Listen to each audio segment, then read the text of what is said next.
All right. Thank you everybody for stopping by. Let me get this off the screen. Okay, so I'm going to set all this up and then we'll go ahead and start everything. Let me pause this for now. All right. Thank you everybody. Let's get a full screen on here. Thanks for stopping by. I'm going to wait for a few people to get in and then we'll get going, and we'll do some Q&A, and then we're going to also do first off, I'm going to start with just talking about my cycling update, so what I've been doing for the last week. And I'm doing it today. This is Sunday. Tomorrow my sister has a birthday, so we're going to be celebrating that, so I wasn't going to be able to do it on Monday. So the normal day is Monday, so Monday at 7 p.m. Pacific Standard Time. That will be when we'll do these streams. But today will be an exception. And as far as things that have been going on, I guess, since the last time that I was on here, I'm just getting everything situated here, so just bear with me. Basically, the last time, let's see, we talked about, I was a little bit behind as far as how many videos I was putting out, because I put out a few videos and then I stopped, and I was trying to get a few videos together so I can send out more. So all that good stuff. So I did release, I think right before I did the live stream, I released week 3, 4, and 5. And then I'll be releasing week 6 and 7 sometime this week. And then I'll be pretty much caught up, and I'll have week 8, which I just completed yesterday. And then we'll be on track. And my whole thing with that is, at first I wanted to have a little bit of a buffer so I was able to kind of, just in case something happened, I was able to put out videos, because I want to put at least one video out a week when it comes to just my, I'm not even going to call it training, but just my working out, my routine on a bike. So I wanted to have a little buffer in between just in case. But then I started thinking, there's 2 reasons why I don't want to do that. The main reason is I want to have things pretty current. So if something happens, I want it to be pretty current. If it's a holiday, I want it to be current to that holiday, at least within the same week. And the other thing is, it pushes me. So if I know I have to put out a video every week, then it's going to push me to make sure that I'm getting that done, as opposed to if I have 3 or 4 weeks kind of already set up, then I have a little bit more time to procrastinate, and I don't want to do that. So what we're going to do is we're going to have a video, and I'll just show you kind of a video playing, and I put like an overlay on it, which these overlays are really nice. I don't know if you guys shoot video of your rides, but if you do, getting these overlays like Garmin Verb app, there's an application, a computer application, so you can use that, and that will actually sync up to, it depends on what you're using. Even if you don't use Garmin equipment, you can still sync everything up, so you can see your speed, your cadence, and if you have a power meter, you can see your power and all that. And it really makes, it's really good for me just to see what I'm doing when I ride, because when you're riding, you're not always paying attention to everything. So it really allows you to see, okay, my cadence was at this level on this part of the ride, and then my cadence was at this level on this part of the ride, or my power was at this level on this part of the ride. And so you can kind of go back and forth and just really figure out how to improve. So I think it's a really good tool. So of course you need a camera, and what I use is the Sony X3000. It's a little action camera. So really good camera. I like that camera a lot. That's the best camera. They have the Hero 7 out now, and I still like the X3000 over that. Just that image stabilization on that camera is amazing. So you can just put that out, and what I did is I just put it on it's right in on my stem. So my handlebars, I have my little stem, I have it right on that stem, and the lower down that you can get it on the center of gravity, so you don't want it too high up. If it's really high up, it's gonna shake around a lot.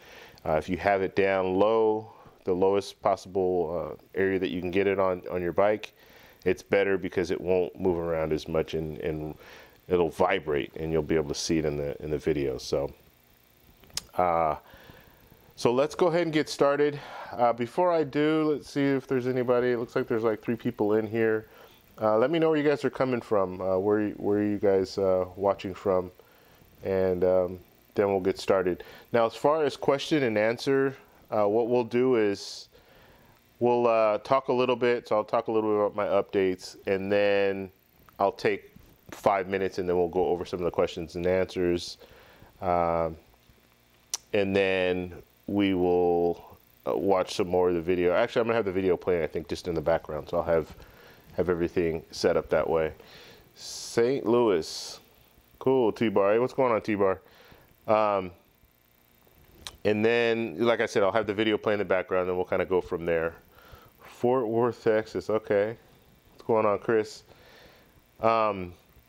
And then we'll, like I said, we'll have the video. I lose train of thought really quickly, so we'll have the video playing, and I'll have the little picture of me, and we can watch that, and then we'll talk along the way. Now I'm gonna have the volume on too, so if it does start giving like weird sounds, then I'll just mute it on my side so you guys can hear it, but I won't be able to. So let's hope it all works out. But if we do have some issues, then we'll address those. And if you guys have questions at any time, go ahead and just put in the chat box, and then we'll get to some of those questions. Now, I'm not an expert, like I said, so I rely on all you guys to help out. So if you guys can help out, that's great. There are some things that I might know. I'm just starting out, but I'm learning a lot. So if there are questions that I think I know, then I will answer them. If I don't know, I'm going to tell you I don't know. As far as questions about me, obviously, I can answer those questions. And questions about my bike, I have a Giant TCR Advance 2. It's a carbon fiber bike. I just got it about 9 weeks ago. And so if you have questions about that, you can ask me. One thing, actually, we'll start the video now, and then we'll talk a little bit. So I'm a little disappointed in my bike right now. So let's go ahead and get this going here. Let's see. Okay.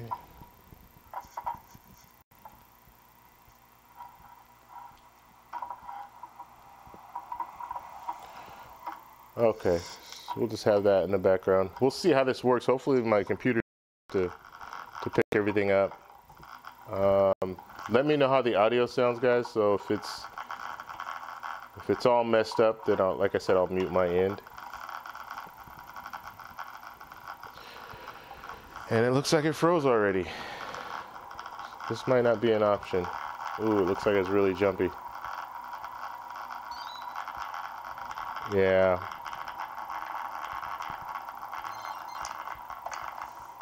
No, it doesn't have Ultegra T-Bar. It has Shimano 105s. Still a good group set though. Is this video like really shaky? Because it looks shaky on screen. Or really stuttery. So it's not even moving on my end. It's David, it's the 2019. So I know the 2018 had like the little silver on the brake levers. It's not silver, it's all black.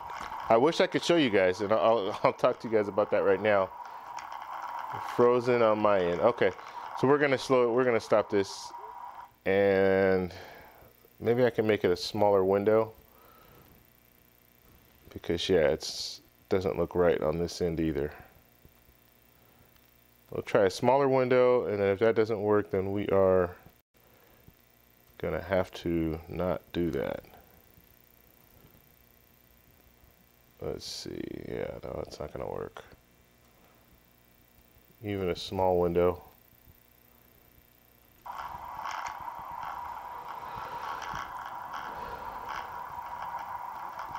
Yeah.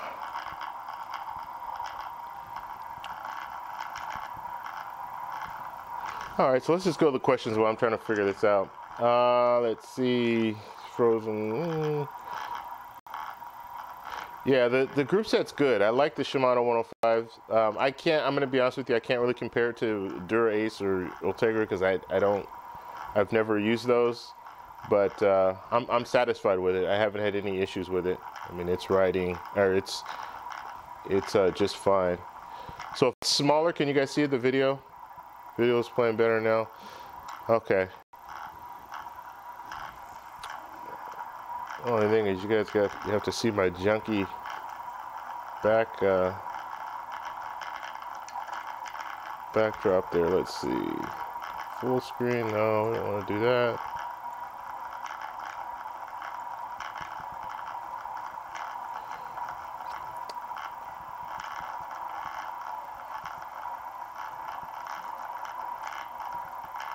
Just making some adjustments real quick, guys.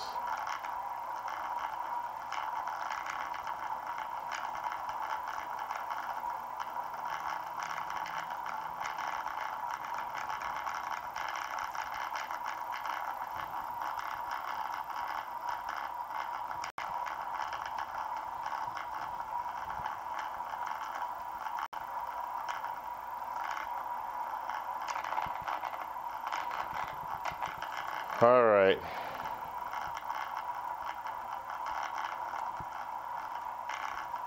If it's still choppy, then we're just gonna have to go with that for now.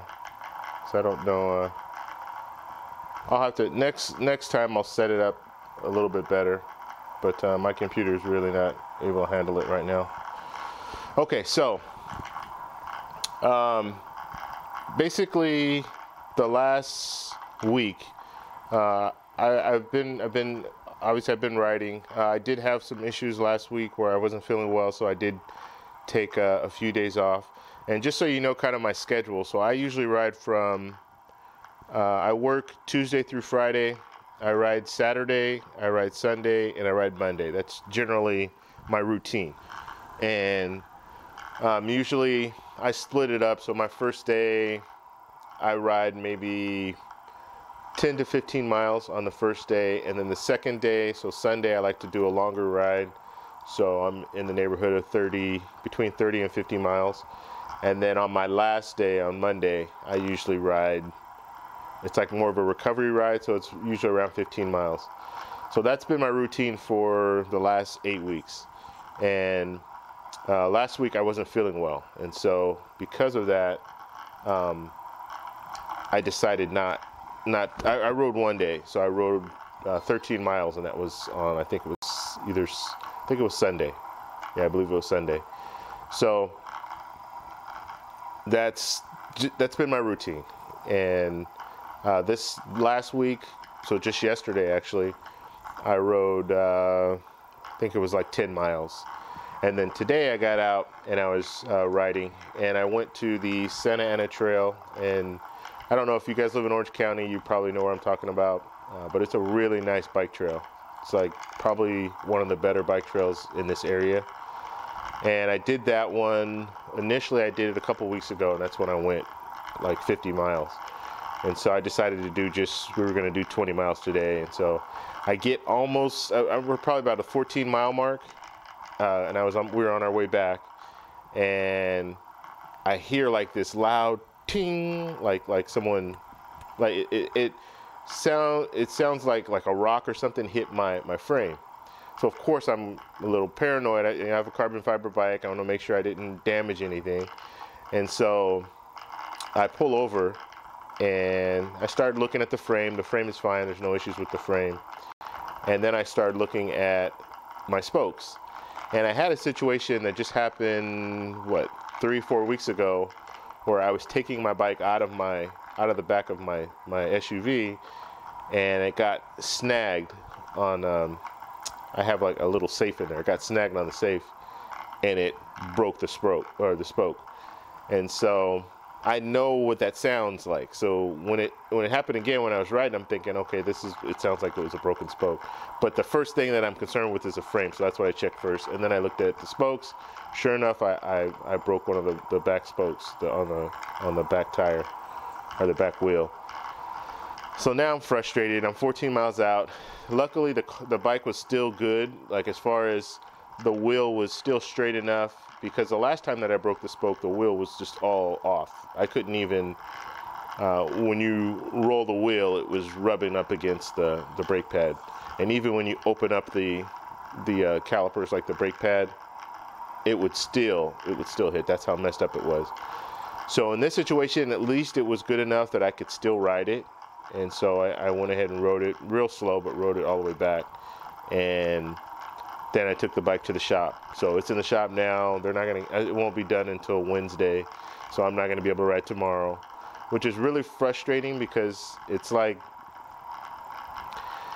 I don't know. I was irritated earlier.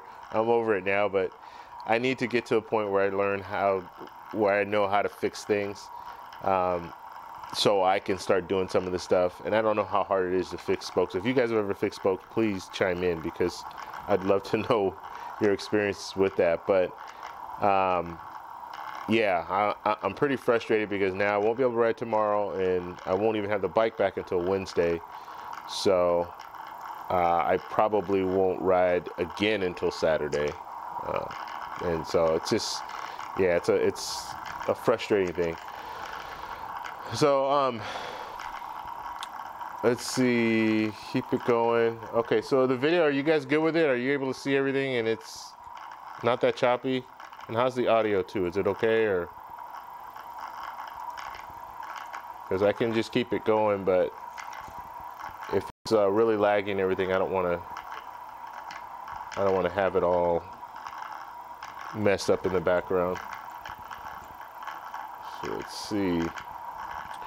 So as far as my rides and everything, that's pretty much where I am.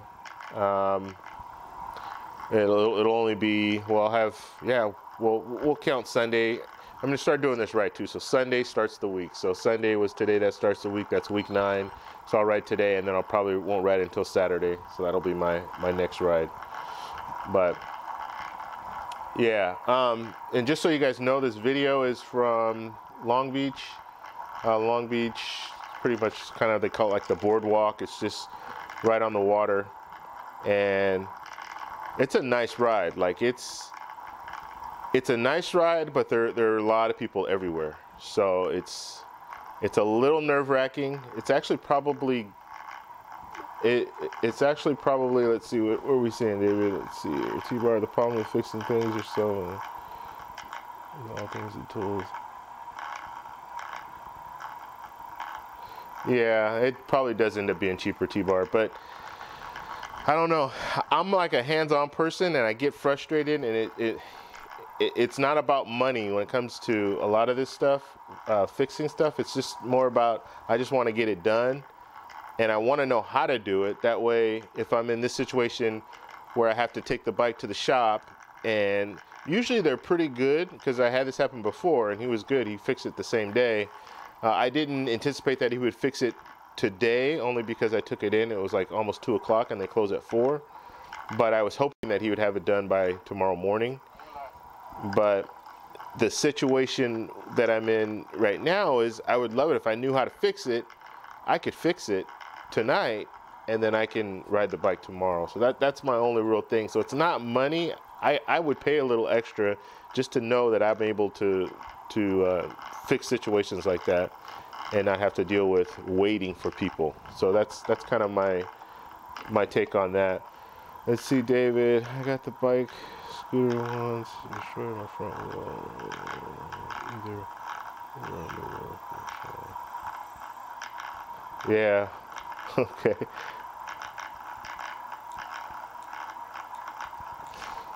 Yeah, I agree. Like, I guess David was saying that he got in an accident with was it one of those bird scooters? Those things that are all over the roads. I don't know if they're out where you guys are, but we have these, and you'll see them in the video, where they're just like these motorized scooters, little electric scooters. And they're everywhere, whatever money you need to put on it, and then you can ride it a certain distance. And there are people everywhere on those things, and they're going, I mean, I guess they're cool, because if you're walking, you can get on one of those things, and they probably go about 15 miles an hour or so, and they'll take you wherever you need to go, and then you can stop there and then go wherever, you know. So it's a cool setup, but they're everywhere. And you'll see, just in the video, you'll see them these scooters just laying on the ground, in different parts, different areas. So it's kind of, it is a little bit of a pain. Okay, so David says there are a ton of videos that talk about teaching you how to repair things. I'm gonna start checking out some of those videos. There are a few that I checked out, like minor stuff, but honestly, I didn't really prepare. I didn't really think about spokes breaking. The last bike that I had, although I didn't ride it very often, I didn't really have that. I never had that issue. I never broke a spoke or anything like that.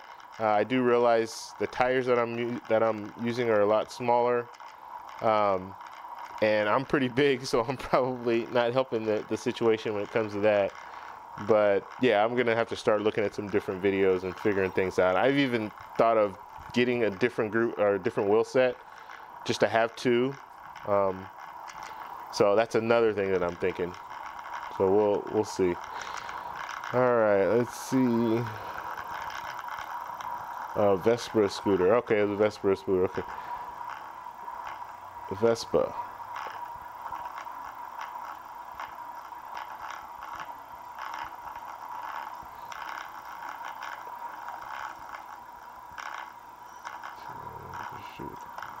All right, I'm just reading some of the comments, guys.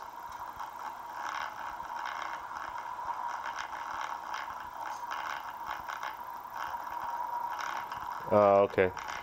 So, have you guys, and this is knock on wood, I've never been in an accident. And trust me, in this area in Long Beach where this video is, there are so many close calls because people just don't pay attention. But I'd love to know, David was just talking about an accident that he had with the Vespa scooter. And I'm curious to know, have you guys been in any accidents? What has happened? Like, what has been the result? Do you have a carbon fiber bike? Have you cracked one before? Have you cracked like an aluminum bike? I'm just interested, and I've never had any situation where I've been in an accident. I've come close a couple of times, and the majority of the time it's in this little loop that I do, which I like. I mean, I like this little bike trail.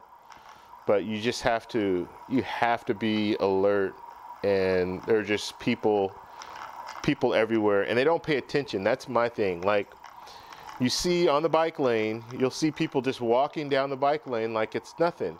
And when you think about things, like, these people wouldn't be walking down the street like that in the middle of the street not paying attention, but they get in a bike lane, they just think it's safe for whatever reason, and they just walk wherever they want to walk, or they'll just stand in the bike lane. And yeah, it gets to the point where it's really frustrating, but you know, what can you do? I mean, I want to ride there, so I'm going to ride there. And this is not a day where I'm trying to like get a really good ride in. This is more of just either a recovery ride, or I just want to go out and be in a nice area and you can see the sunset and all that. So it's a nice place to be, and I get it. And that's why people are there, walking, riding their bike, walking the dog, all that. But my big thing is pay attention. That's all you need to do is pay attention. And like if you're a pedestrian just walking, just pay attention. I don't mind if you're walking in the bike lane if you're paying attention and you know and you see me coming, that kind of thing, and you get out of the way. You don't just stand there. So I don't know that. And then you'll have these little I know you guys probably saw these 4-seater bikes that people ride, and those things are, those are the worst, because first off, they go real slow, and everybody on there is always having a good time. They're all laughing and stuff, and they're not paying attention to what they're doing. So there are a lot of situations where, because they're not paying attention, you almost hit them or they almost hit you. And I had a real close call, and I'll put that out in the next video that I do. It's on I think it was week 6 that it happened, either week 6 or week 7. But I'm riding along. Okay, this is kind of embarrassing. Well, let's actually look at this real quick, because this is almost an accident. So this van's in front of me right here. You guys see that? And I'm getting frustrated because he's driving, but then he's slowing down, jamming on his brakes, and he jams on his brakes. So I'm like, okay, I'm going to go around him. So I'm going to go around on his right side. and right when we get up to here, I'm gonna attempt to go around on the right side. So he's just doing weird stuff. Like, I don't know. To me, it's just a little frustrating. So I'm thinking right here, okay, I'll just go around it, but I'll go on the right. So I go on the right, but then he comes over to the right. It's like, what is this guy playing with me? So I jump out, and then I almost, yeah, that could have been ugly. So, and that's just my frustration, totally my fault. Like, I should have been prepared for that. And I was just thinking about this van in front of me and not worried about the cars that could be coming the other way. So, and another thing too, this is more of a wide angle. So it looks a lot, when I looked at it on video, like obviously I was there, so I saw how much room I had and I still had control, like I was able just to jump right back in. But the wide angle does make it look a lot closer than what it actually was. But yeah, don't get frustrated out there. I mean, you'll get frustrated, but try to control that, because, yeah, that was a situation where I'm out there and I'm trying to get around this van, and I'm just thinking about this van. Okay, I'm going to go left then, and I jump out left, and here comes a postal truck. So that, and that could have ended really bad. Now, it was in a parking lot, so cars aren't going that fast. I was probably going, yeah, I was going faster than the cars, both cars. But still, you don't want to be in that situation. So this is where I take a break. So we'll fast forward it. Let's look at some of the questions though. All right. Let's see.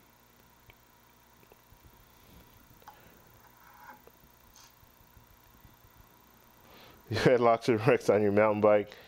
I haven't done the mountain bike thing. I used to ride like BMX bikes when I was a kid. So this is Chris talking about he's had a lot of crashes with his mountain bike.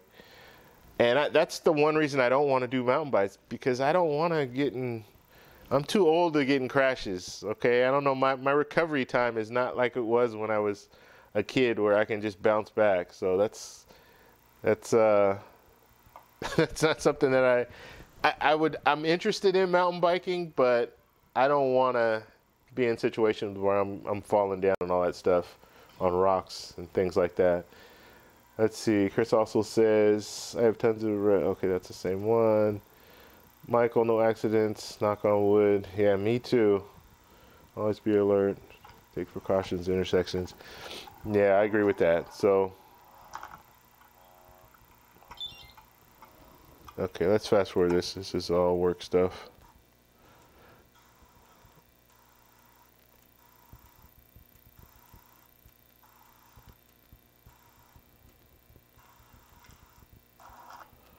All right, there we go. All right, more of the questions. Now, like I said, if you guys have experiences, please post them in here so we can talk about them. And I'm still just putting stuff out here. We're gonna start getting more of like a structured, I want to do more of a structured setup, but right now I'm just still getting used to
Am I back?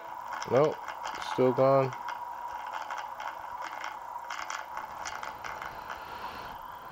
All right, we'll fix it. This thing, man.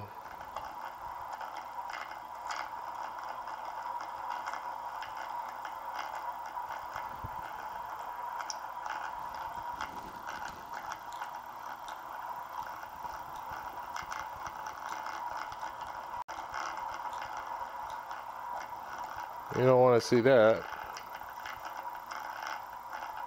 All right. I don't know why I did that. That's weird. Okay. Get this out of the way.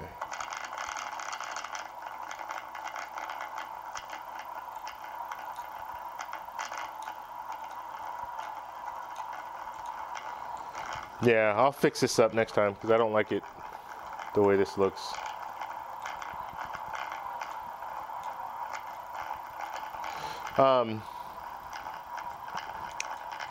So let's see. Let's go back down. All right. So now, if I'm good, just let me know. Looks like everything is good now.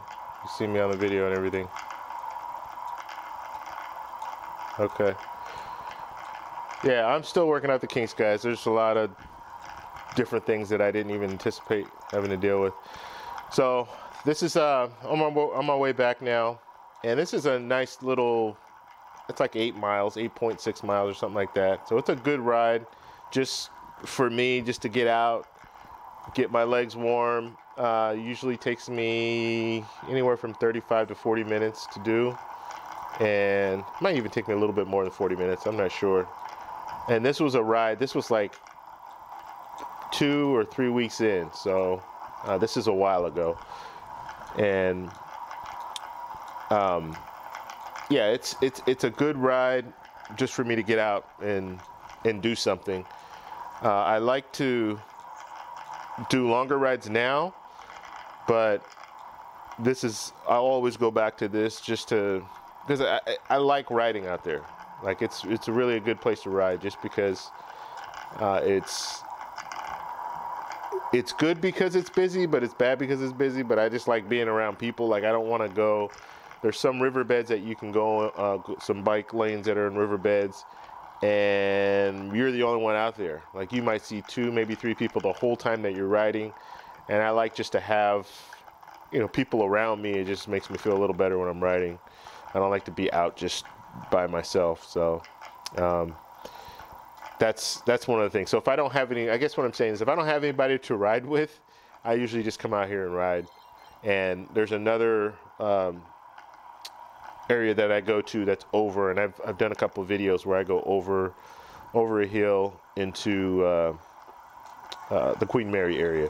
So I go to the Queen Mary, I can hang out there and then come back, and then I can go over to there's a riverbed, so I can go through that riverbed, ride about 2 or 3 miles that way, and then come back, and at least I have people around me pretty much the whole time that I'm riding, so that's good. T-bar, I'm jealous, it looks beautiful. And dedicated bike lanes are only something we're starting to get here. That is so. Like I said, I just really started noticing, like when you get into something, you start getting cycling or whatever it is, then you start noticing bike lanes and you start noticing things like that. Whereas before, I didn't even really pay attention. So I am curious to know, like everyone that's in here watching, first off, if you haven't told me where you're watching from, let me know where you're watching from, and let me know like how's the bike community out there, because Long Beach is they really do a good job when it comes to accommodating bikes. Like they've always done that. Even I think they're still doing it, but like on Saturdays, like they give discounts for people who are riding bikes. So like if you go into certain stores, certain restaurants, they'll give you a discount just for riding your bike there. So they really push that. Whereas not all cities, like Long Beach is one of the only cities that I know that give that discount to really promote riding. And and I'll ride in the city. This is just the boardwalk, but you can also ride down the downtown area, which I'll do a ride there just because I want to show you guys that, where they have dedicated lanes, and so you have so you have the sidewalk, then you have a bike lane, and then you have an island, and in between that island, so you have the bike lane, island, and then the street. So you have an island in between you and the cars. And then that bike lane, you have a signal. So you have a bike signal that will tell you if you can go, like when you get to a signal light, you're not only going to have the regular signal lights, but you're also going to have a bike signal light. So all you need to do is really, well, I wouldn't say all you need to do is just pay attention to the signal, the bike signal, but it will give you that indicator, okay, you can keep going, or obviously when you get to an intersection, even if you're driving a car, you pay attention to what's around you. But this is the same situation where you can really say, okay, it's green, so that means that I can continue to go. So they really do a good job on just bike-related stuff when it comes to Long Beach. And then the Santa Ana River Trail that I was talking about, that Santa Ana River Trail it's a really nice dedicated bike lane, and it will take you from, I don't know how far north it goes, but I usually get it from Anaheim Hills, kind of Anaheim Hills area, which is about 22 miles to the beach. But you can take it all the way out to Huntington Beach, between Huntington and Newport Beach, and it's just a nice ride. I mean, everything about it's nice. They have restrooms on the way there. They have rest areas. They have water. It's nice. You get to ride by the Angel Stadium, and yeah, it's a good ride. It's a real good ride. So let's see what other questions we have. But yeah, if you guys, so let me know where you're coming from, and if you guys have like good stories about your city as far as how they are with cycling and bike lanes and stuff like that, please post in the chat so we can talk about it. Okay, let's see. So come on the beach, make sure you stay on top. Keep your chain clean. Yeah, I do need to. Cycle's talking about the cleaning your chain and all that. I clean it every once in a while. I need to be better about it. And you could, I don't know if you can hear. This was frustrating me. There's a little click sound, just click, click, and I'm thinking, what's wrong with my bike? And it was annoying me the whole way back, but I didn't want to stop. I wanted to keep going. It didn't sound like it. When I'm pedaling, I hear it. Then when I stop pedaling, I don't hear it. So I'm thinking, okay, it has to do with my chain or something like that. The reality is, when I got back, I had a couple of coins in my pocket, and I was wearing just shorts, regular shorts. I had a couple of coins in my pocket, and then I had something else in there. I think my keys or something. And so it was hitting up, it was hitting up against that, making that noise. But I couldn't figure out what it was, and it was driving me crazy. I was trying to figure it out while I was riding, and it was just bugging me. But then I realized it after I stopped. And I go in my pocket, and then I pull that out, and I'm like, oh my God. All right. Let's see.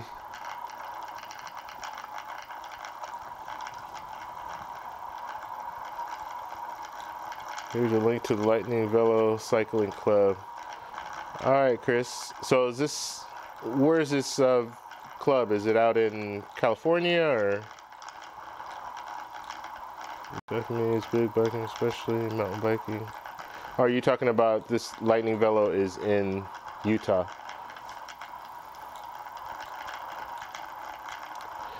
So Psycho's saying that riverbed goes from Riverside to Huntington Beach. Wow.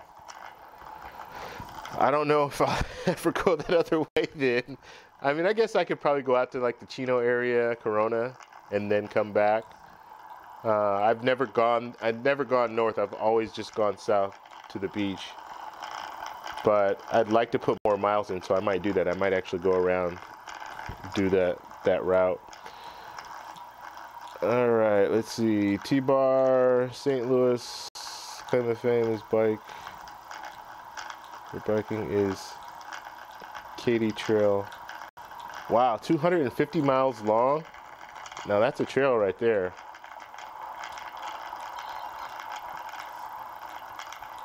Wow, that's nice.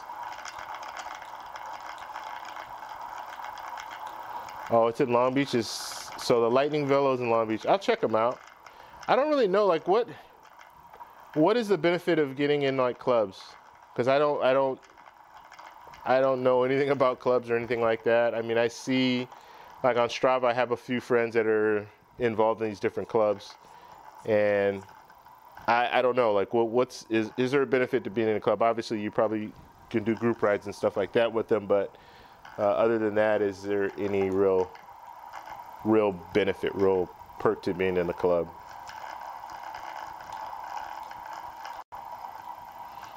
$60 miles round trip from Riverside, yeah.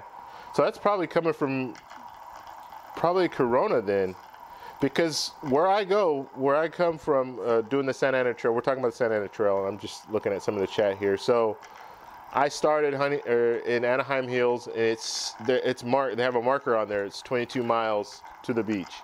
So I'll do that 22 miles and then come back. So that's like 44 miles. So yeah, it's probably up there, probably the Corona area coming back. Or if you take Corona all the way down. I'll have to do it sometime. I've never done it. Actually, I take that back. I did ride out to, I think it was Featherly Park. I don't even know where that is. Is that in Yorba Linda? I don't know exactly where that is. Anyway, I'm going off on a tangent. You guys are like, probably don't even know these cities we're talking about. So we'll have to look it up.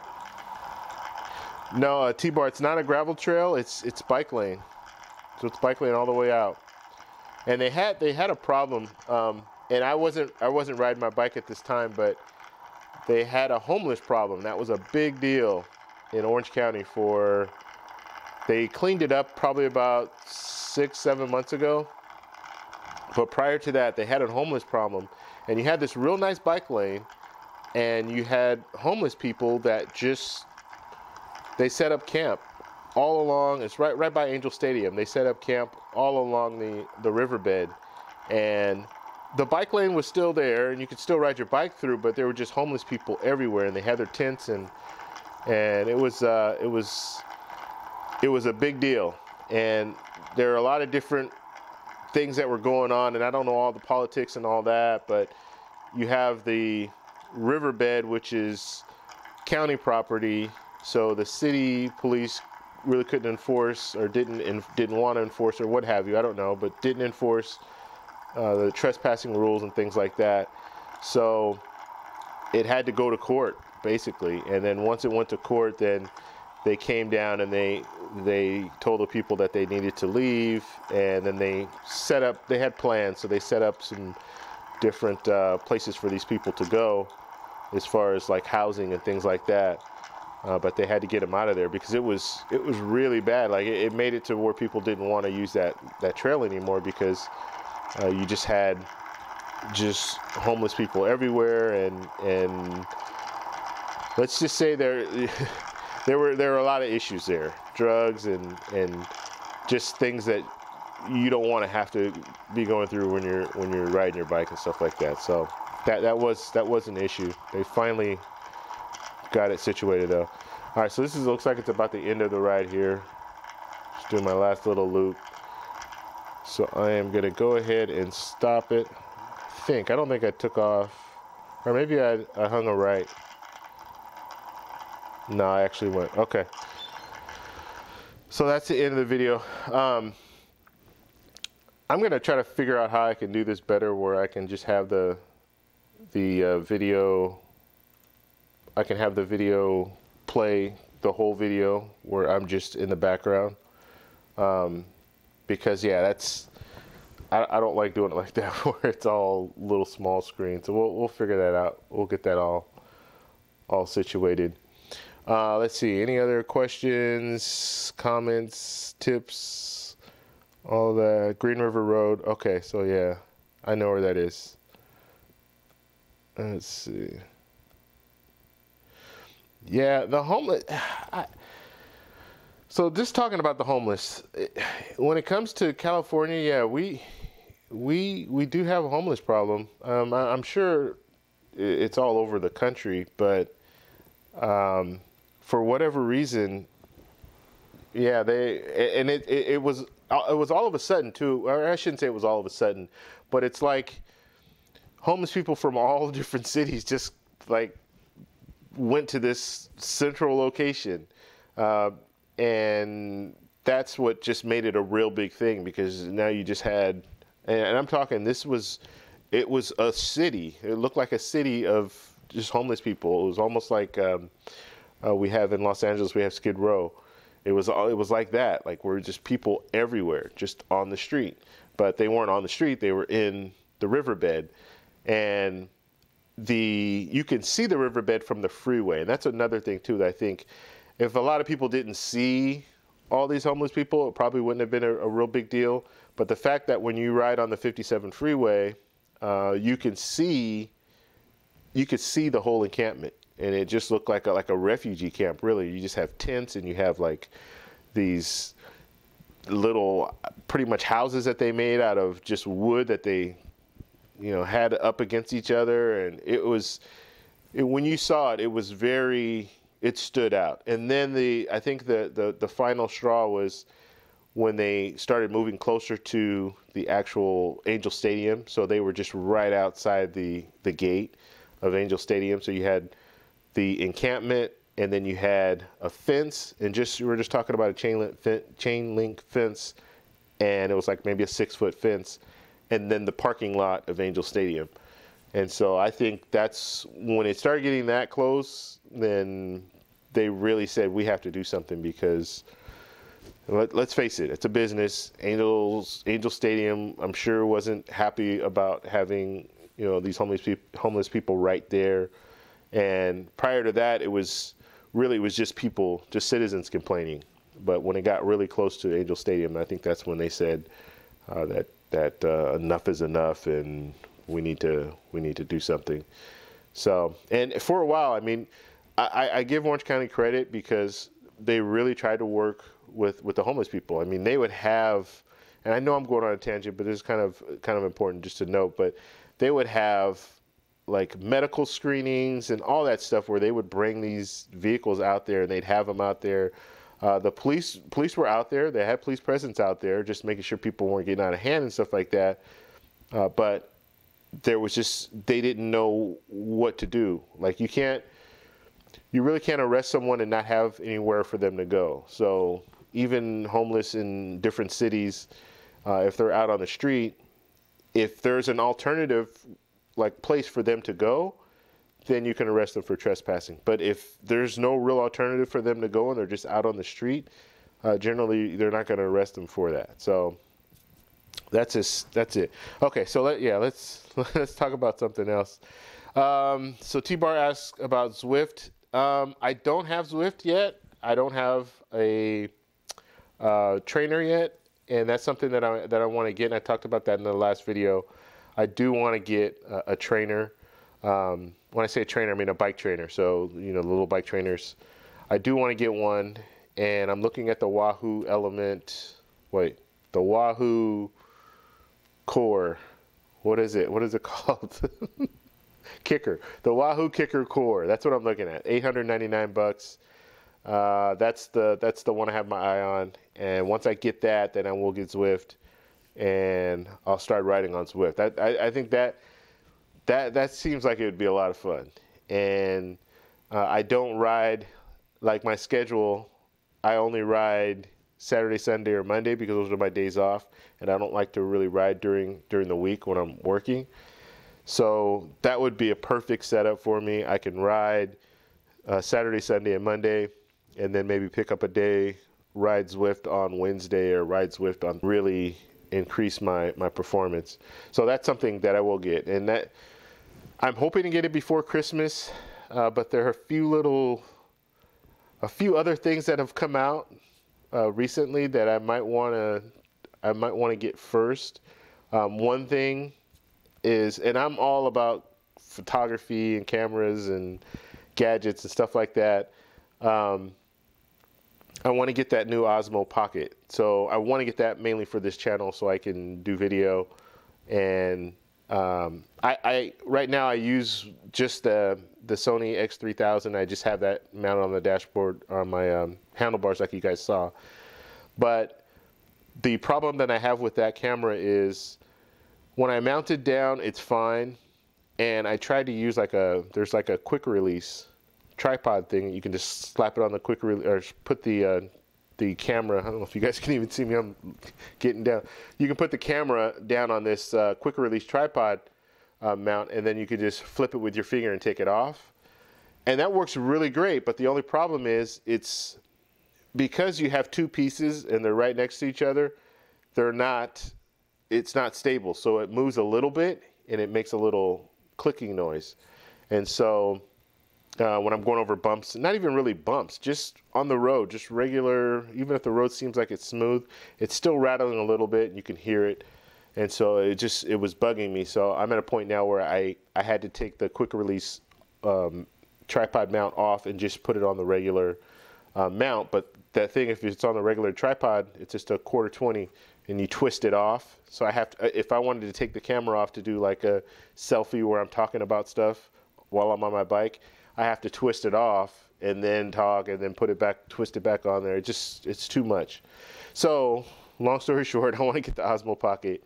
And it's about $350, and that's what I want to use. So that might set me back a little. I want to get that sooner than later because right now I'm doing a lot of riding and I'm doing a lot of just showing from the handlebar, but I don't talk that much. And there are a lot of things that I kind of want to talk about. And then I had the whole setup where I was going to do 2 cameras. So I'd have a camera facing out on the handlebars and then a camera facing up. And it's not a good look. It's like you're just looking right up my nose pretty much. I mean, it's not a good shot. So that, and then because it's facing up, it's getting the sky plus me.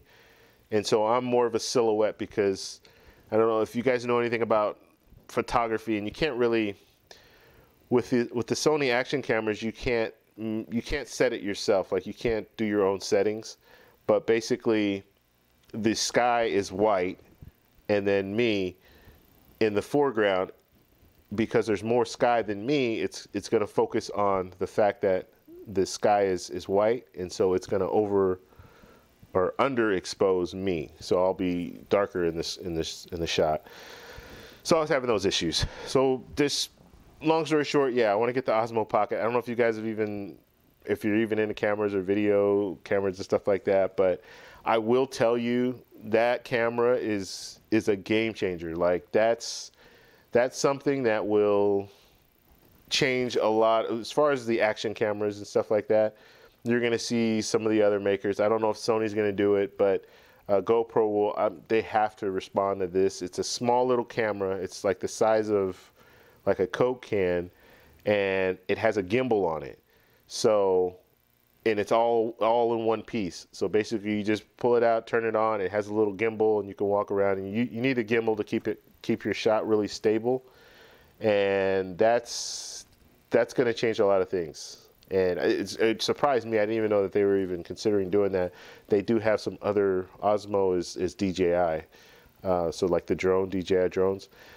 They do have some other ones, larger ones, but the fact that it's small and you can just put it in your pocket. So if I'm riding, I can just throw it in one of my pockets or throw it in my back pocket while I'm riding, pull it out, press a button, and it's on, and it's facing me, or I can turn it the other way, and you're getting smooth shots. So, all right. I don't know what you guys want to know about, so I'll start talking about stuff. When it comes to camera stuff, yeah, I get a little excited, so I need to kind of, come back to earth when it comes to that. Let's see. T-Bar, it's a great workout. Yeah, T-Bar, when I get Zwift, we're going to have to ride together on there because I definitely want to do that. That's a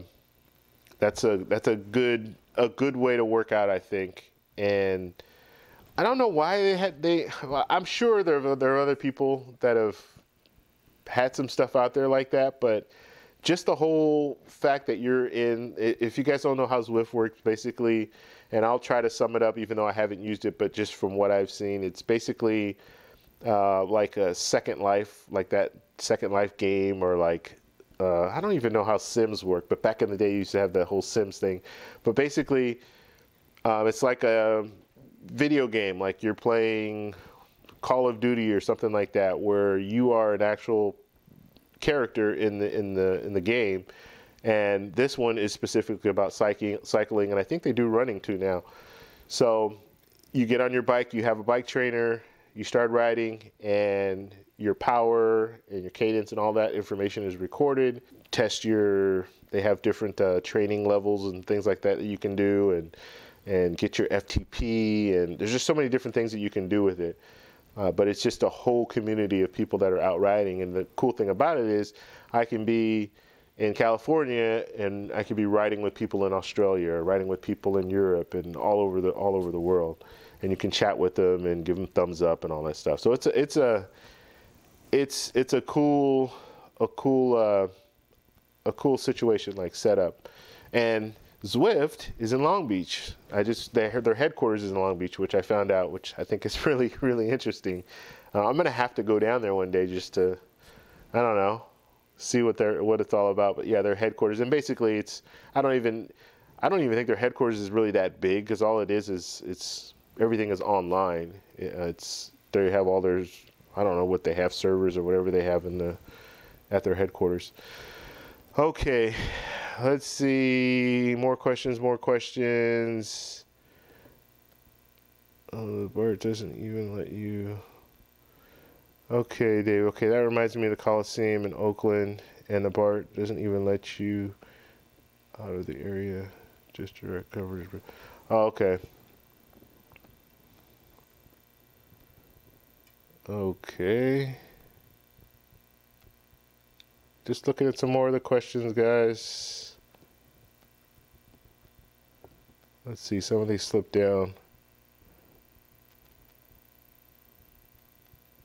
How are those rollers? So Chris is talking about you're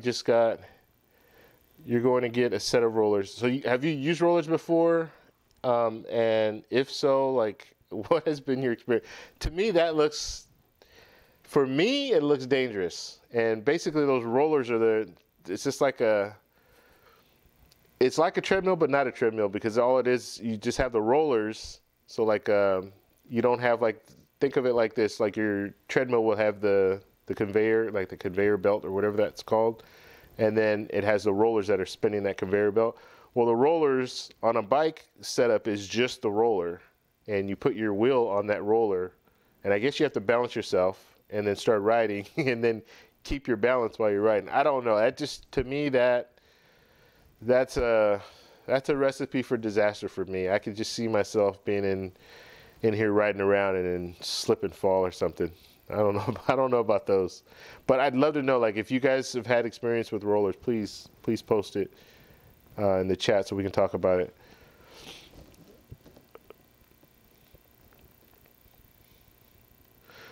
Yeah, okay, so T-Bar, you're saying use a dedicated aluminum frame. I heard this from someone, that you shouldn't use a carbon frame on a bike trainer.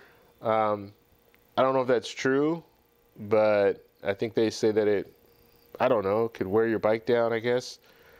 I would think that the trainer, and I just thinking, outside of the box, I would think that the trainer is just like having a tire on the back. I mean, it's the same thing for the most part, even though, I mean, you have different trainers, but the kicker that I'm looking at, obviously you take the back wheel off and you just use the cassette. So, or you get another cassette, really, that's what I would do. But yeah, I would be interested to know, like, what you think about that T-Bar, as far as you think it will damage a carbon fiber frame. Let's see, I have the Nikon 3300, not great, but works. So are you doing videos, T-Bar? Because if you are, I'd love to see them, if you have them on YouTube. Let's see, Zwift is great. Yes, this is also,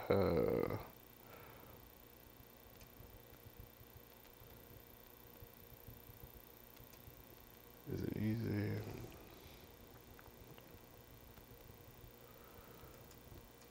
Yeah, I agree with you, T-Bar. I think I'm a little too old for the rollers. Um, I'm better with a bike trainer. I don't want to go down that avenue. Although we're all out riding bikes, but just being indoors, it just seems like it's not not something that I want to do. So T-Bar, you take pictures. Okay, all right. Yeah. Yeah, it's just a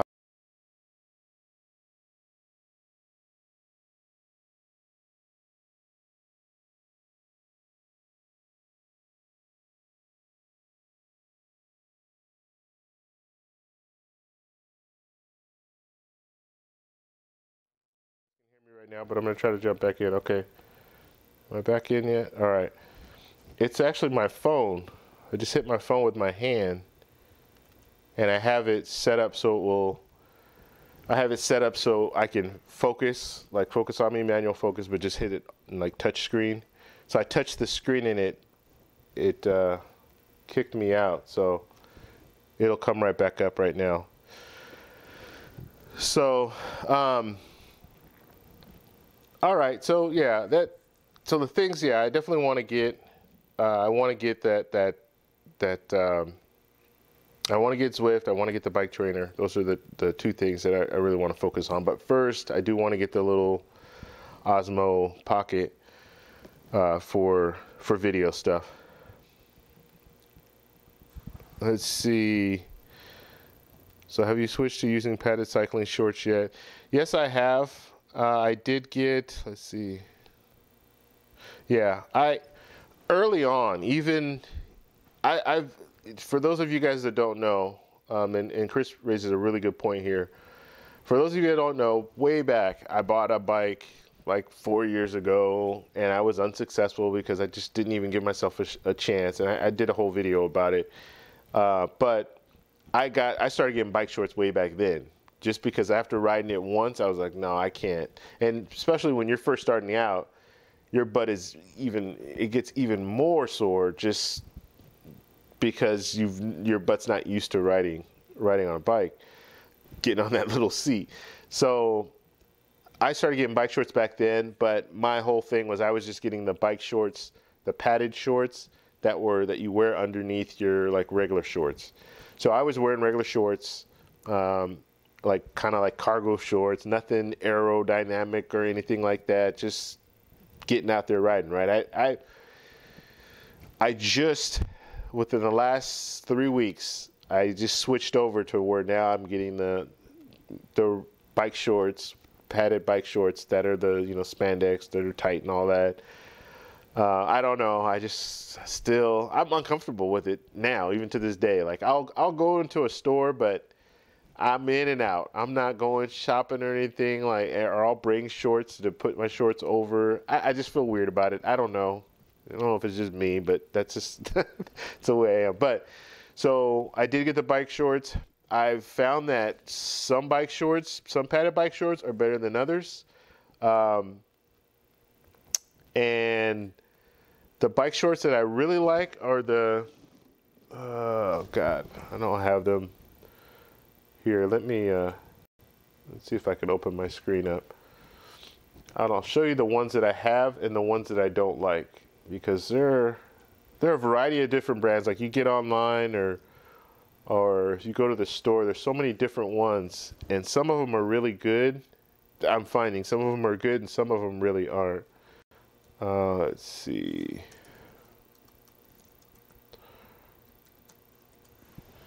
And it's just bad because you get some, and like I got a brand, and I will show you guys in a second when I pull it up. And they were fine. The first 10 miles, I was good. And then I'd say probably around 15 miles, my butt started hurting. I'm thinking, what's going on? Like, I usually don't, when I ride now, my butt doesn't hurt. And so with these shorts, for whatever reason, my butt started hurting. And I'm thinking, dang, what's wrong with these shorts? Are they bad or what? So after I got back, I got to the point where I was like, yeah, these are not the shorts. These are not good shorts. And let me focus on this real quick. Let me pull this up because I'm not finding it. Let's see here. And if you guys use bike shorts, let me know what you guys use, because I would like to, maybe I can get some different ideas too.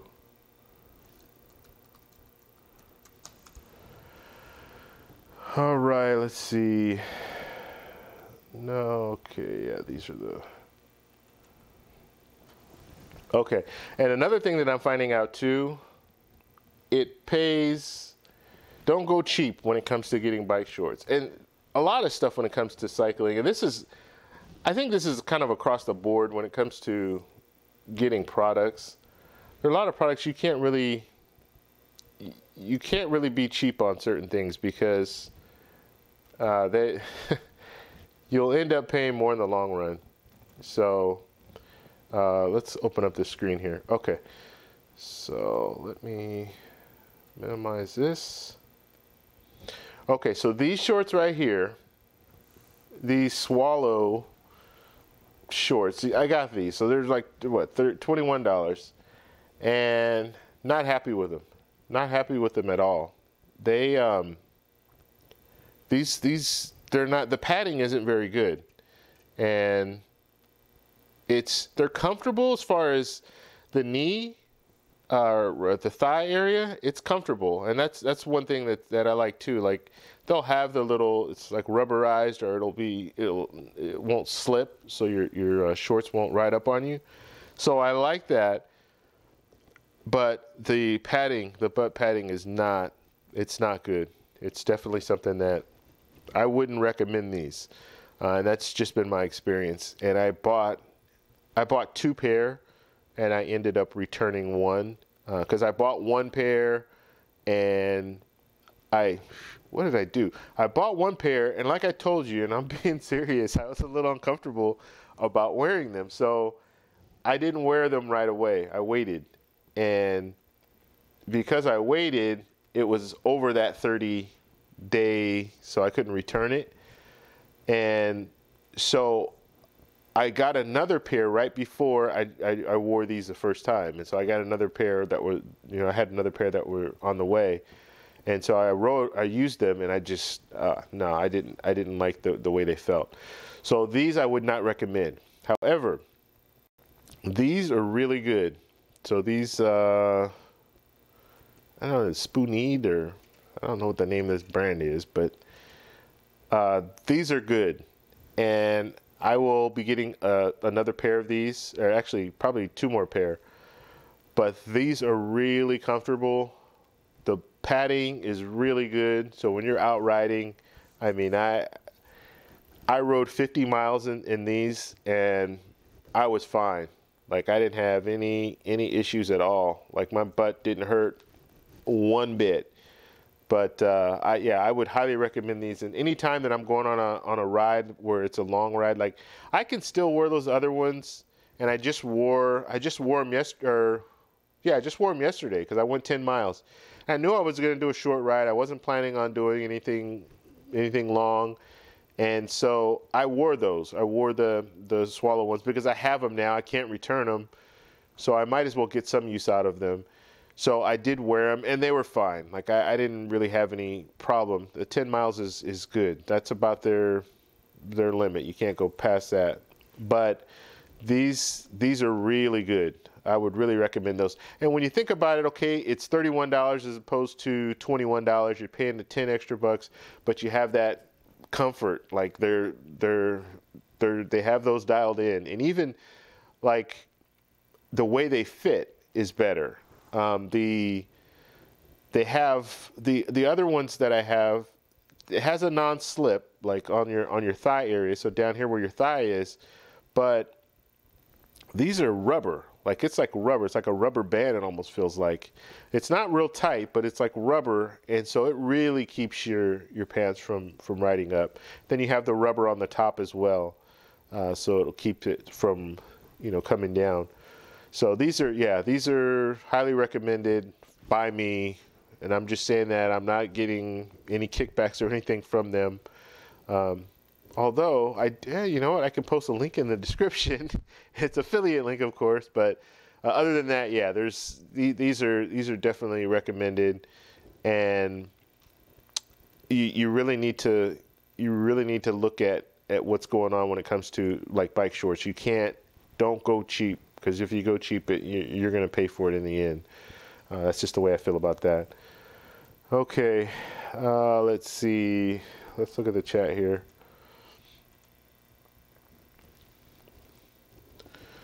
Okay.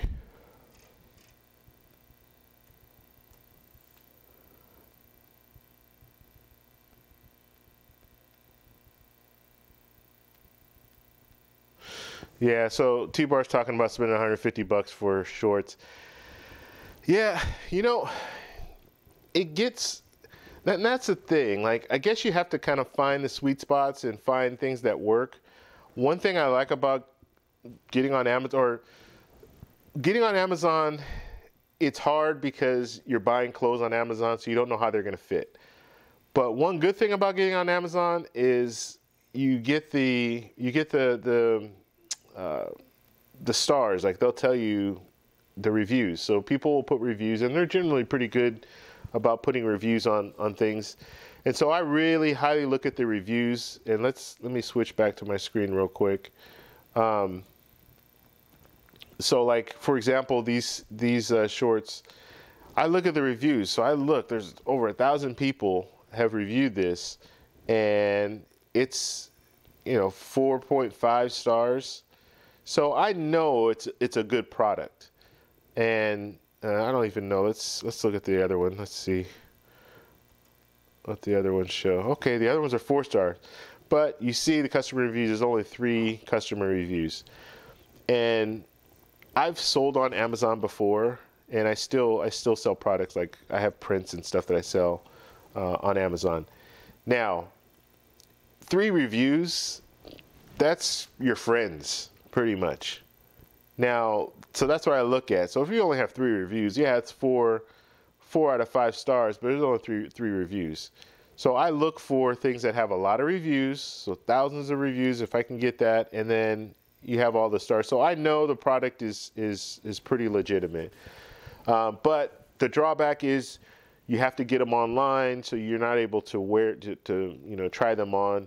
One thing that I found out just through, because I usually when I buy stuff on Amazon, I know what I'm getting. So when I say I know what I'm getting electronics. For the most part, I'm not going to have an issue with.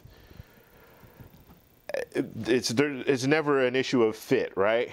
It's always I know what the product is, and in many cases I'll go to a local electronics store or camera store, try the camera out just so I know that I like it, and then go back home and purchase it online if I can get it cheaper. So I know what I'm getting. Now, when it comes to clothes, you don't know how they fit. So what I've been doing, and I've done.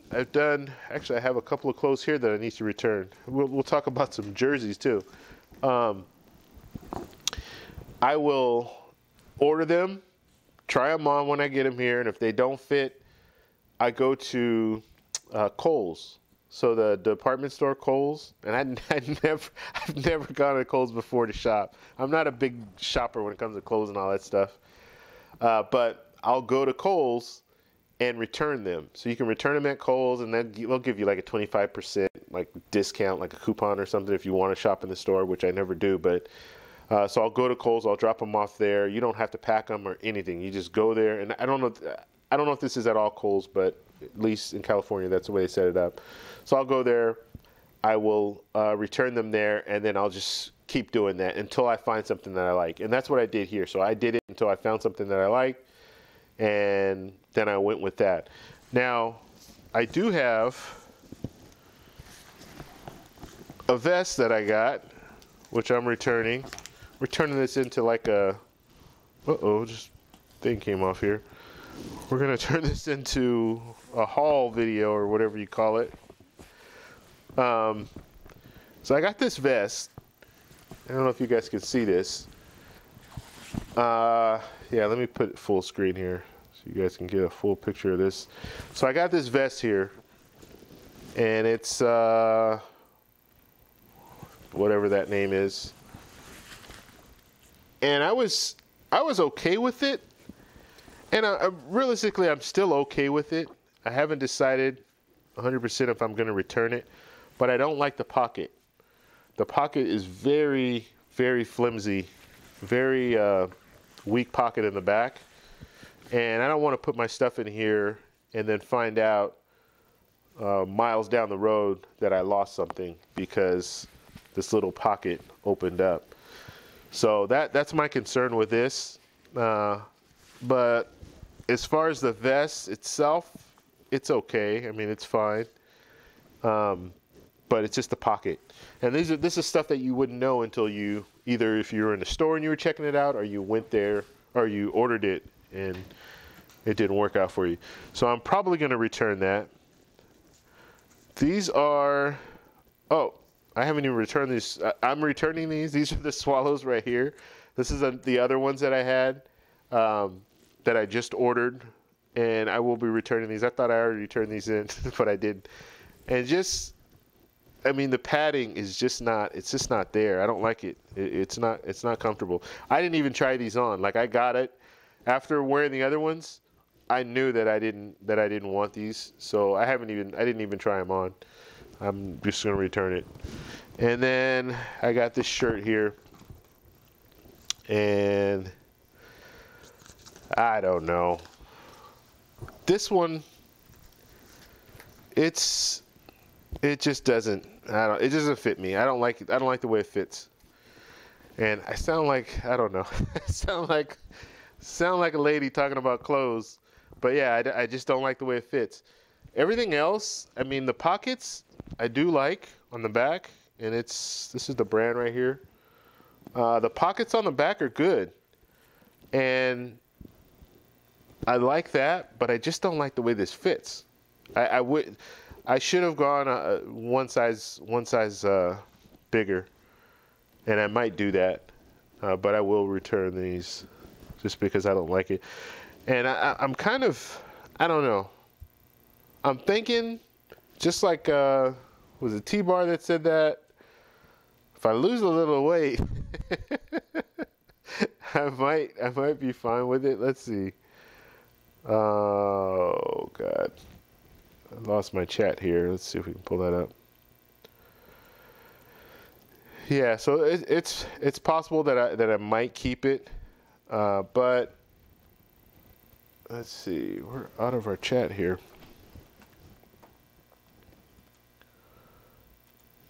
Okay.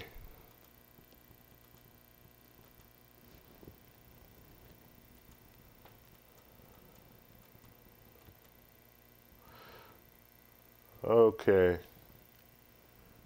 So I lost my chat. I'm going to bring the chat back right now. For whatever reason, the chat is gone. Okay.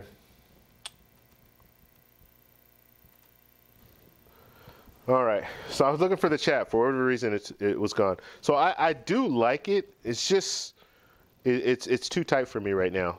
So maybe I should keep it just for motivation so I can get down. Why do I keep losing the chat here? All right, let's put that aside. Okay. Let's look and see what else we have on the chat here. For whatever reason, the chat I keep losing it. So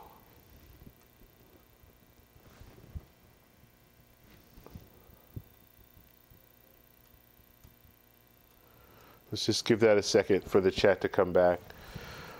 Okay, so yeah, that's a whole nother issue. I will do another live chat. Maybe the next live chat we do, we'll just talk about cycling clothes, because that's a big thing, and it's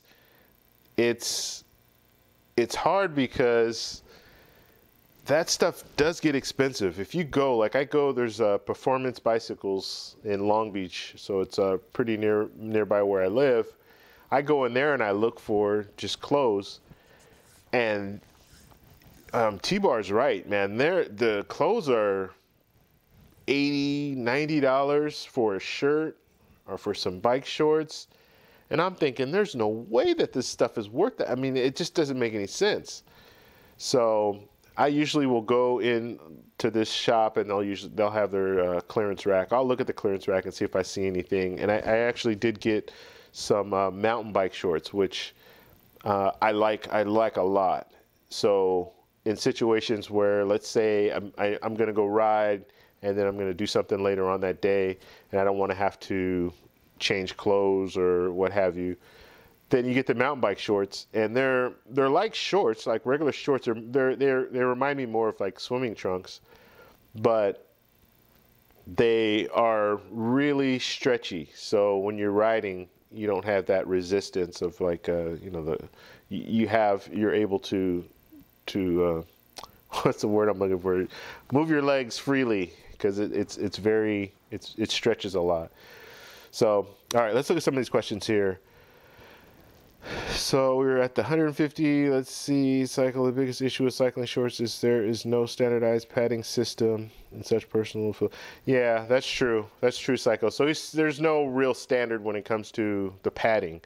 So they can boast the best padding here and then the other, and then it comes to your comfort level too. So that is true.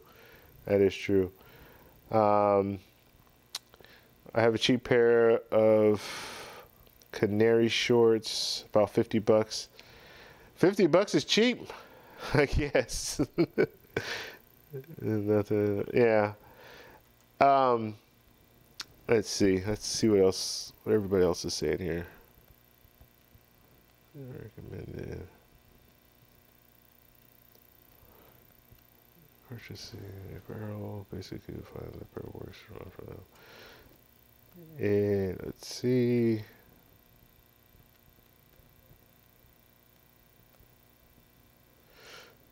Yeah, I did get, okay, I did get a vest, and it's in the other room. So I'll probably do a review of. I'm gonna get another one, so I'll probably do a review when I get the other one. But I did get one of the vests. It's like a Performance Bikes Transformer, I believe, is the name of it. Let me see if I can pull that up. But that vest is good. And let's see. I want to pull it up first, and then we'll talk about it. And I like it because you can wear it as a vest, or you can wear it as a jacket.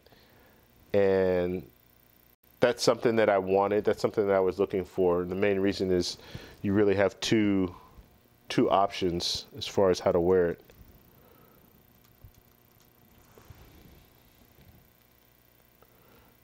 Okay, didn't spell that right.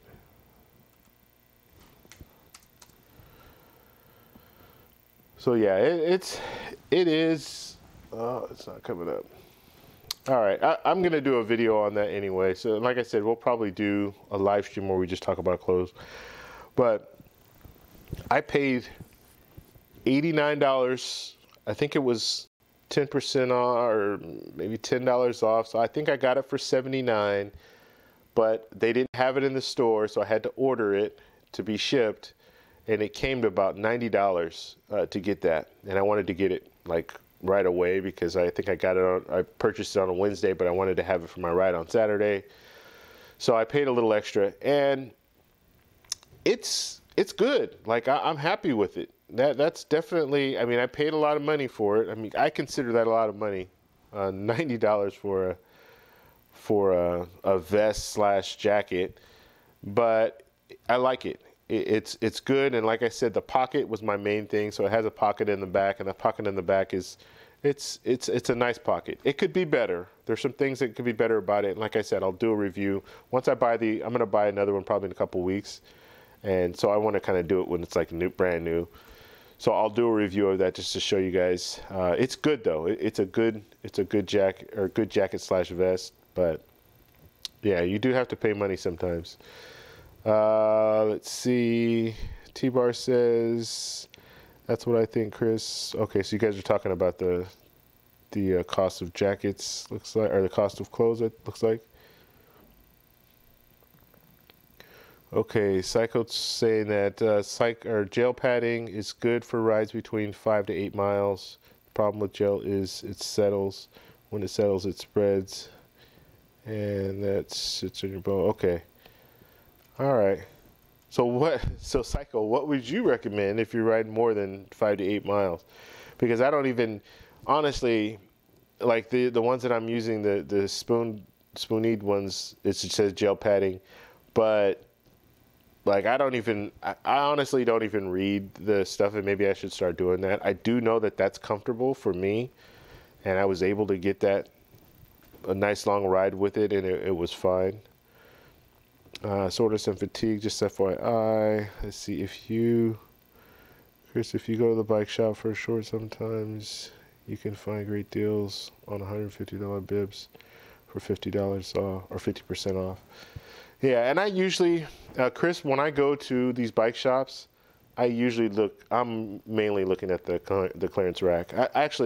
I'm only looking at the clearance rack. I generally don't even look at the other items unless I've like in the case of that transformer. It's a performance transformer jacket is what it's called, I think. Usually if I don't know exactly what I want, I'm just going to go to the clearance rack and look around and see if they have anything. If they have something good. Right now, I'm not too... I want to get some clothes, but I don't want to just go crazy and buy. I don't need that. I only ride 3 times a week right now. So I really just need 3 different outfits for the week. And that's kind of the way that I look at it right now. All right, T-bar. Let's see. Lose a bit of weight. Yeah. You know, it's funny. That's what my mom used to say when we would go school shopping when we were kids. She would always say, "That's okay. That's okay." Because I've always been like chubby my whole life. That's okay. You'll lose a little bit of weight. So like I'll get these little Tough Skins. I don't know if you guys remember Tough Skin shorts or pants back in the day. I think you get them at Sears or whatever, or you used to get them at Sears, not anymore. But my mom would say, "Oh, that's okay. You lose a few pounds." This is when I was not young. I was getting up there, maybe 10, 11 years old or whatever. But she used to always joke about that, or she'd joke about it about herself. Like she'd get something, "Oh, that's okay. I'm going to lose some weight." Gives her motivation to lose weight, right? If you get something that's a little tight. So we'll see. We'll see how that works. Waiting for the sales. It'll save a ton. Yeah, and that's another thing too. Like I'm seeing all these clothes, and there are a lot of them are on sale. And maybe that's just because people don't buy them; they're just overpriced. I don't know, but usually when you go into a bike shop, they have a section, not just clothes, but they have a section of clearanced items. Maybe they're returns. I don't know exactly what it is, but I do see a lot of sales. Like when I got the helmet that I got, the Giro Synth, that helmet, I got it 60% off. So, and I know that's odd, and that was a Black Friday kind of deal that they were doing. But yeah, you can usually find them for pretty good deals. Okay. Yeah, so yeah, T-bar, I will do that. I wanted to get another one. I have one now, but I've been wearing it. I don't know. Maybe I'll just do it anyway. But I really like the jacket. And I wear it mainly as a vest. But the beauty of it is the sleeves, they're pretty lightweight, and you can just fold them up and put it in your back pocket. So when you're riding, you can still have your sleeves if you want to pull your sleeves out if it gets cold, if it starts raining, things like that. And then another thing that it has that I really like is it has a pocket. I don't know if you guys can see a pocket on the right up here. So where you can put your cell phone. So you have, why is this screen so high anyway? Let's see. So if you have, it has a nice long pocket down here. So if you want to put your cell phone, you can put your cell phone in there. And I usually put I'll have my ID, a credit card, and like my medical, I always bring my medical insurance card. So I always put it right there, and so it's easily accessible. And then it has a little opening at the top, probably a little higher. So a little opening up here.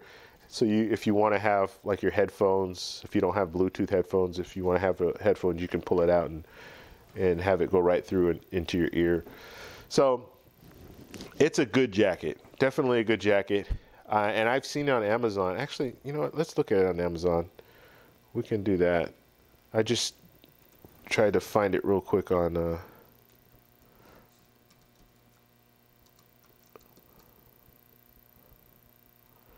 let's see.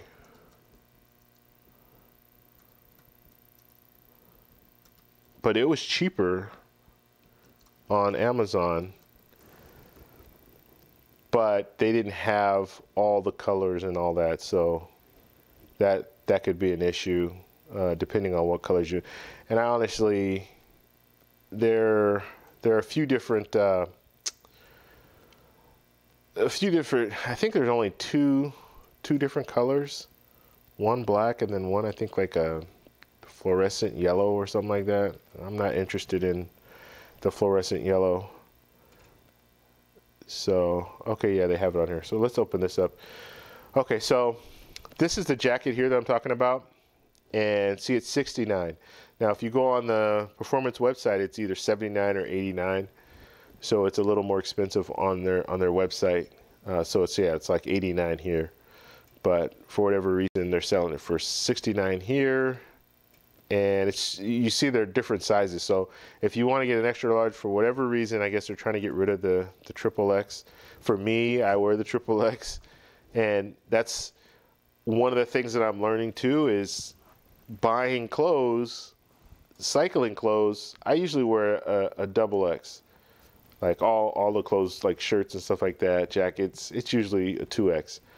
But cycling, I guess it's supposed to be tighter, fit tighter, or what have you, but I always have to go a size higher, and it's still tight. Like that triple X is still tight. I mean, it's snug on me. It fits, but it's still snug. If I wanted, I would want to have a little bit more room, but yeah, that's, for whatever reason, you have to kind of take that into consideration.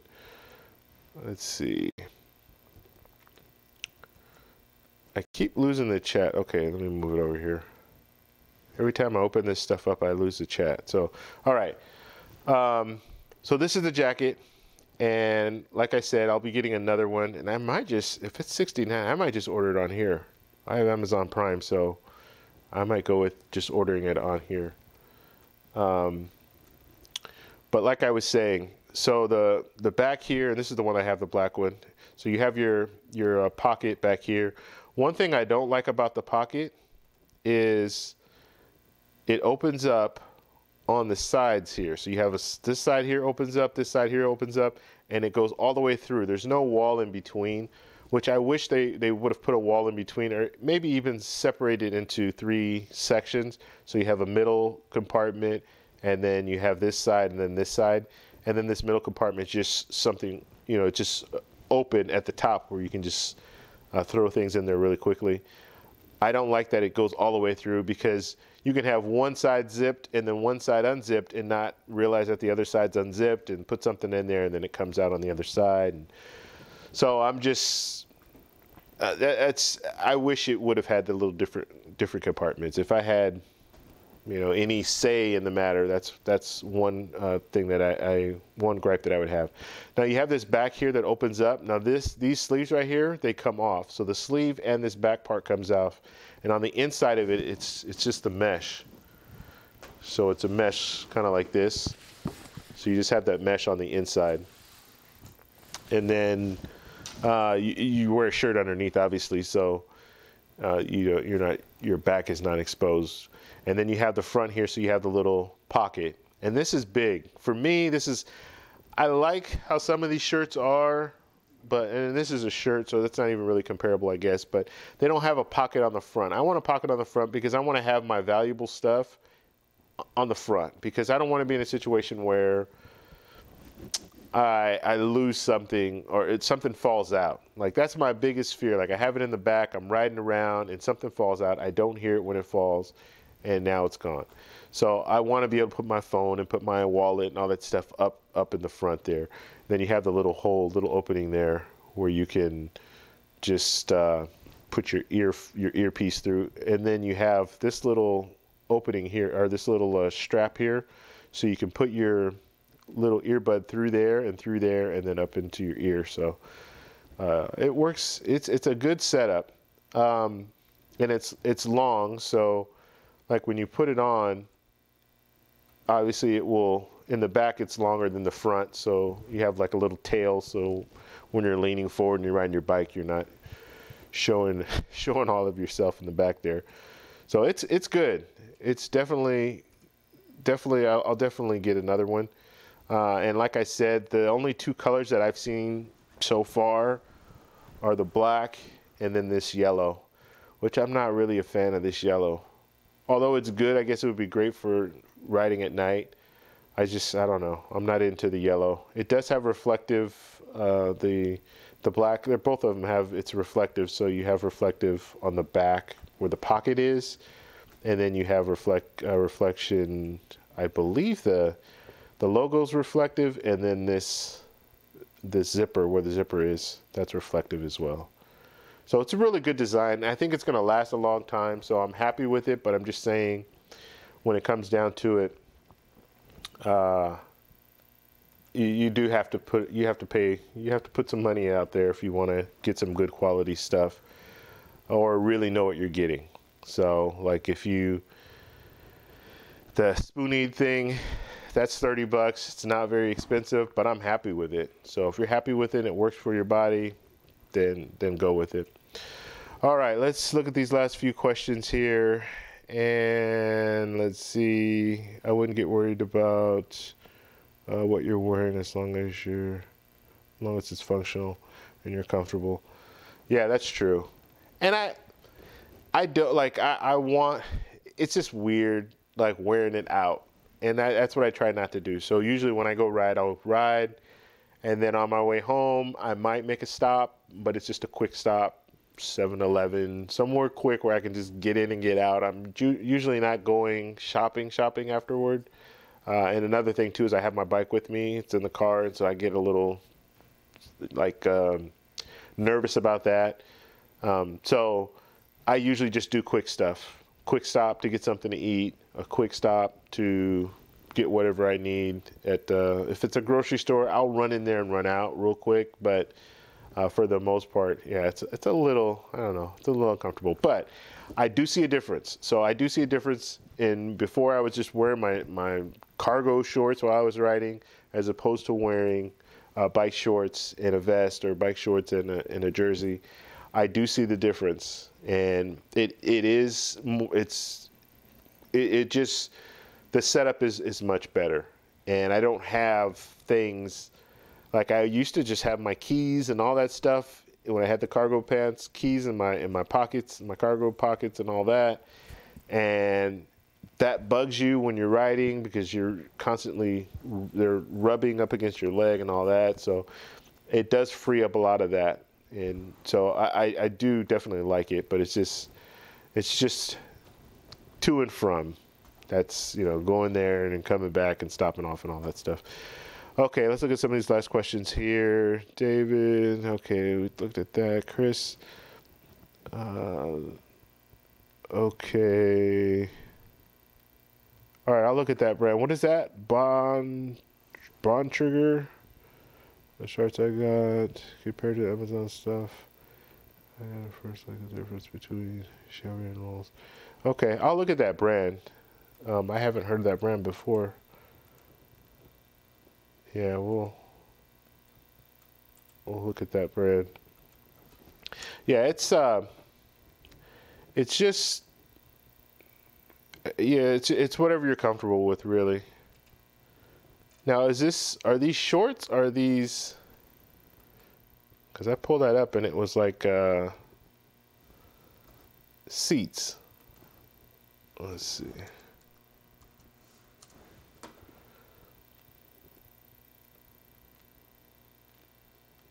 Let's see here. Okay, yeah, here we go. Yeah, what we're gonna do? What I'm gonna do is I'm gonna do more research, and then I'm gonna come back, and next week we'll talk about clothes. That is important, and I shied away from it for a long time. As far as getting clothes, getting actual bike shorts and stuff like that, just because it is kind of. For guys, I don't know. For me, for guys, it's a little different, I think, because usually, I always wear baggy clothes. I never wear anything that's tight. So when you start getting to that point where you're wearing clothes that are tight, form-fitting and all that stuff, it's just weird. You start knowing what ladies go through when they wear tight clothes because, yeah, it's a whole different situation. So, okay. All right. Plus one what David said. All right. Let's see.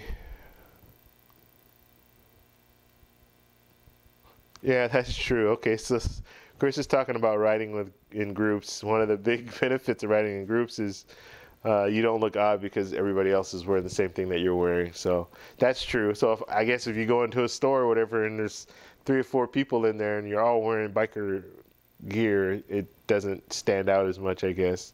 That's true. Yeah, I never even really thought about that. Mm.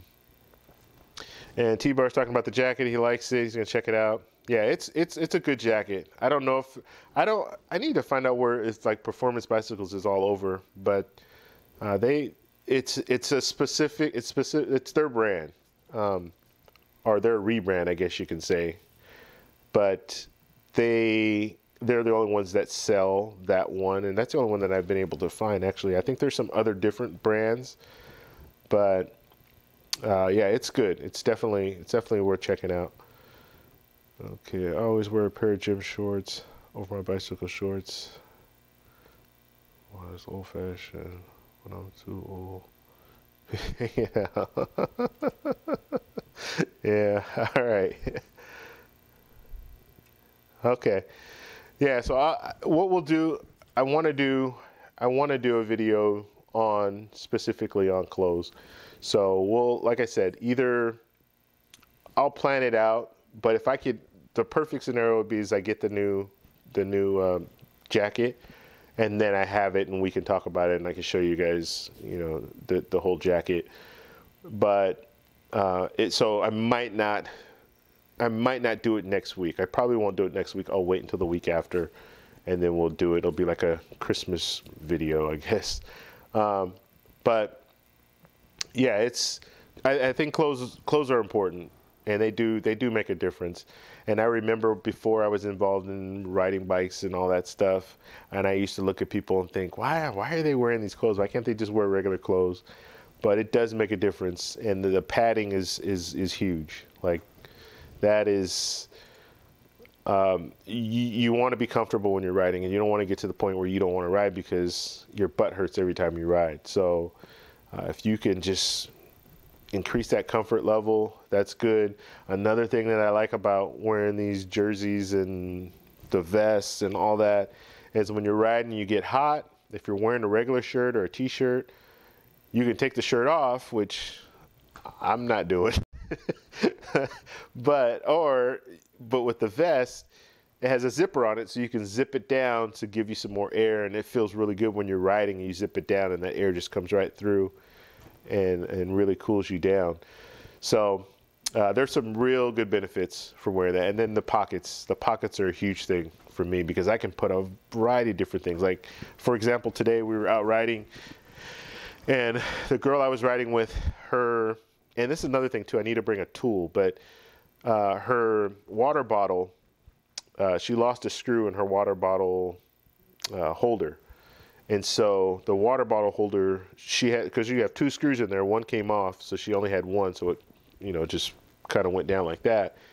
And so she wasn't able to put the water bottle in the holder anymore. So I had the vest that I was talking about, the Transformer vest. So I had that, just put it in my back pocket there, or my back, the back pocket area, and I could ride. I didn't even feel it, So it's a good setup, and it's worth getting these because in another situation I wouldn't have been able to do it. If I had like cargo shorts, yeah, I could put it on one of my cargo shorts, but it's going to be flopping around. Or, I mean, there's really no other option. Or if I had I don't even know, like if I had a shirt like this, I could just put it in the pocket here, I guess. I don't know. But it's just better putting it back there. You forget about it. You don't feel it at all. It doesn't rub against anything, and you can just keep riding and not have any issues. All right.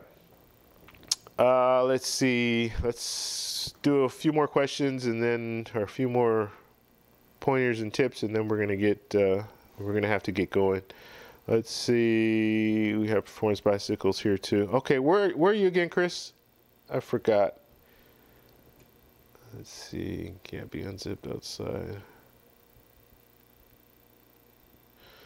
Yeah, so David's saying he can't be unzipped outside here. So yeah, it's cold out there, I would imagine. But when it does get summer hot, I don't know how hot it gets out there, but when it does get, it does feel good just to be able to ride and open up to get some air. So I do like that. Not that bad. Hovering around 32 or 35. Wow. Wow, you guys are in some pretty bad weather. Okay, Fort Worth. So Fort Worth gets pretty hot too. I would imagine, right? Texas gets pretty hot, as far as I know. So yeah, performance bicycles, if they're around you guys, they're pretty good. Like I have the local bike shop, the local bike shop that I go to, and where I got my bike, and I got a real good deal on my bike, and then he gave me like a year of like tune-ups and all that stuff, and he's actually a friend of a friend, so I got hooked up in that sense. So I'm loyal to him, and I will go to him when it comes to my bike. If like I broke the spoke, I take it to him. Things like that, I'll take to him. But as far as like clothes and gear and all that stuff, I usually go to Performance Bicycles because they have some really good deals and they have everything in that store. Like anything that you think about, it's like, and I don't want to I will compare it to Walmart, but the quality is much higher than Walmart, because I look at it like this. Like I had this whole issue with Target and Walmart. I like going to Target to get things because the quality is usually better, but I get frustrated when I go to Target and they don't have what I want. Good example, I go to Target, they have bikes there, so I'm thinking, okay, they'll probably have some degreaser spray and all that stuff, so I go in there to get that. They don't have it. Go to Walmart, guess what? Walmart has it. So yeah, I kind of get, so with Performance Bicycles, they have everything in that store. Like you could find, if it's out there, you could find it. Wahoo Kicker, you can find it. Wahoo bought the little Element bolt there. They have all this stuff there. Whereas the small bike shops, some of the smaller bike shops, they don't have all that stuff. So I do like going out there and getting things. Okay, so David's saying here's about 110. Right, either 110 this summer. Wow. Hates to be you guys. Well, you know, it does get hot out here in California. Obviously, you guys know, but where I live, it doesn't get 110. That's for sure. You might get to 100, but that's about it. So, like, what do you guys do? So, are these all Zwift days or what? Like, what do you guys do when it's really, really hot or really, really cold? I know when it's really, really cold, you're probably going to do Zwift because you don't have an option. When it's really, really hot, I guess you can go out earlier in the morning. And I don't know. I would probably prefer to ride Zwift even when it's really hot, as opposed to going out and riding early. Or ride at night. That's another thing. Okay. And I need to get a little more comfortable about riding at night. I'm paranoid riding in the daytime with people, you know, out driving and stuff. At night, I can imagine it's even worse. But I'll have to get over that. That fear. Let's see. Interesting how different states differ. I have free tune-ups for life. Giant bikes plus labor. Wow, free tune-ups for life. That's good. Yeah, that's pretty good. No, I mean, this is a friend of a friend. I'm thinking he's giving me a good deal, but he's told me, yeah, just 1 year. As far as with his, now looking at yours, basically T-Bar saying that he's got free tune-ups for life, and yeah, plus labor on any auxiliary issues. Okay, let's see. What light do you have, David? I got a light too. I have the Nog Power light, and that's pretty good. I've used it. I haven't actually used like the full-on light because I haven't been riding at night, but when the sun starts setting, I usually turn on the flasher, and that flasher is really good. Like I turn that thing on, and it's just, and you when you're riding, you can see the different signs and stuff when they light up, like the reflection. So that thing flashes, and you can see the reflections go way out there. It's like 100 yards or even more. So yeah, I will start riding more at night, getting a better light, so I can do that. But I guess I could ride at night right now because it gets dark at 5 o'clock, 5 p.m. So I don't know. I would much rather just be at home, and if I had the bike trainer and the Zwift, be at home, ride at home, as opposed to being out trying to ride, because you don't really see a lot of people riding at night around, especially where I live, and then even in Long Beach, you don't have that many people that are out riding at night. So yeah, it's not really a popular thing that I see. Now I could be wrong, but the times that I'm out at night, just not riding, but I'm out at night going place to place, I don't really see that many people out riding. Okay, let's see. During the summer when it's hot, I'm going to start riding back and forth to work. Yeah, I wish I could do that, Chris. Chris is talking about riding back and forth to work. I looked at the different trails or how I can get to work, and I don't really have a good bike. They're not good bike trails. There's some streets, and I'll have to do more research. I'm sure I can figure out a way to get there, but the main streets that I've looked at, they don't have bike lanes. Most of them don't have bike lanes at all. So I don't want to ride if there's not a bike lane. I don't want to ride unless I'm riding on the sidewalk, but I really don't want to have to ride on the sidewalk. So if I had a good route, that'd be perfect. If I live like some of my friends live right by the Riverbed bike trail, like the Santa Ana Trail, and they just ride right into work, and that would be the ideal situation. You live, because we have different offices all over, but I could have an office right by Angel Stadium. That bike trail goes right by Angel Stadium. So if I lived near that riverbed, jump in the riverbed, take that all the way out, and you're at work, and I'm going to be honest with you, you probably will beat traffic. So if you take the riverbed trail, you'd probably beat a lot of people that are driving in if they take the freeway, because it's just that congested out here when it comes to in the morning. So, all right, let's see.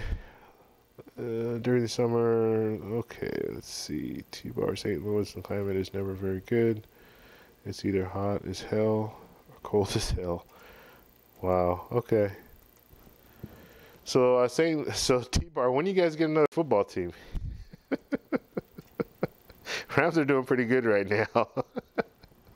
Let's see. We have a Decathlon store here. Yeah, we don't have a Decathlon store here. What is that Decathlon store name, David?